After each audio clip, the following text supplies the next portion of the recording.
السلام عليكم ورحمة الله تعالى وبركاته. بتحية السلم والسلام أحييكم.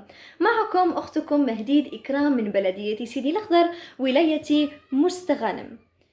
إذن سنتحدث اليوم عن إدارة الأزمات Crisis Management.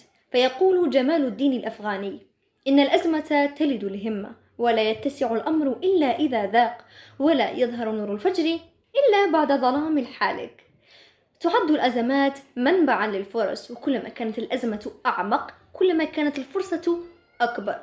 ويعود مصطلح الأزمة في أصله التاريخي إلى زمن الإغريق، وتعني نقطة تحول في حياة المرء. لذا فإن قدرتنا على تحويل ما نمر به من شدائد إلى فرص يعتمد بشكل أساسي على الطريقة التي نرى بها الأمور في حياتنا، وعلى طريقة تفكيرنا سواء بالإيجاب أو السلب.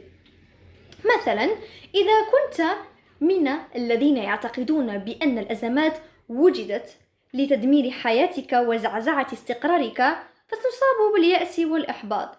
أما إذا كنت من الذين يعتقدون بأن الأزمات فرصة لاكتشاف الذات وتطوير القدرات، فهنيئا لك، لقد تغلبت عليها.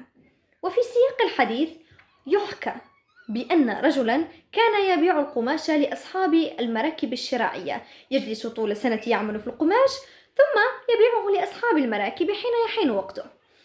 وفي سنة من السنوات، وبينما هو ذاهب لبيع إنتاجه من السنة، سبقه أحد التجار وباع أقمشته لهم.